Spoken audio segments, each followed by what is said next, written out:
விஜய் சித்தி போலீஸ் ஸ்டேஷனுக்கு வரதுக்கு சம்மதிக்காதனால காவேரி அடுத்து என்ன பண்ணலாம் விஜய் வெளியில கொண்டு வரதுக்குன்னு சொல்லிட்டு யோசிச்சுக்கிட்டு இருக்காங்க. உடனே தாத்தா கிட்ட, தாத்தா எனக்கு ஒரு ஐடியா இருக்குது அப்படின்னு சொல்லிட்டு தாத்தா கிட்ட சொல்றாங்க. சரிம்மா இது நல்ல ஐடியாவா இருக்குது, இதுவே பண்ணிடு அப்படின்னு சொல்லிட்டு தாத்தாவும் சொல்றாங்க. நேரடியா போலீஸ் ஸ்டேஷனுக்கு வந்து வெண்ணிலா கிட்ட பேசுறாங்க. வெண்ணிலா உங்ககிட்ட கொஞ்சம் பேசணும் அப்படின்னு சொல்றாங்க. உடனே வெண்ணிலா கிட்ட எதுக்கு பேசணும் தனியா, இங்கே பேசலாமே அப்படின்னு சொல்லிட்டு ராகினி சொல்லிட்டு இருக்காங்க. வெண்ணிலா உங்ககிட்ட தான் விஜய் கல்யாணம் பண்ணணும்னு நீங்க நினைக்கிறீங்களா, அந்த சம்பந்தமா தான் நான் பேசணும்னு நினைக்கிறேன் அப்படின்னு சொன்னேன். வெண்ணிலாவும் காவேரி கூட பேச வர்றாங்க.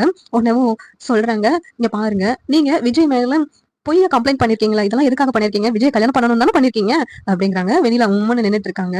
அப்படி இருக்கும்போது விஜய் உங்களை கல்யாணம் பண்றதுக்கு ஒத்துக்கிட்டாருன்னா அப்ப நீங்க பொய்யா கொடுத்த கம்ப்ளைண்ட்ட வாபஸ் வாங்கிடுவீங்க, விஜய் மேல எந்த தப்பு இல்லைன்னு சொல்லிடுவீங்கல்ல அப்படின்னு சொல்லிட்டு வெண்ணிலா கிட்ட கேக்குறாங்க. உடனே வெண்ணிலா ஆமா தலையாட்டுறாங்க.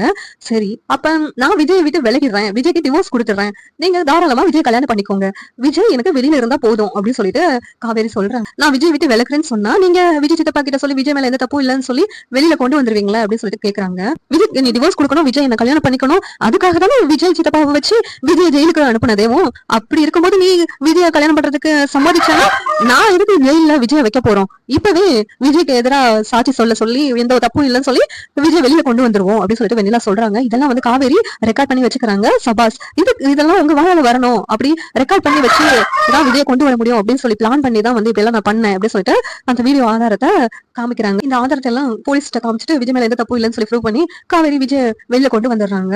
இதெல்லாம் பார்த்துட்டு வெண்ணிலா கேங் எல்லாருமே ரொம்ப ஷாக் ஆகி போய் நின்றுட்டு இருக்காங்க.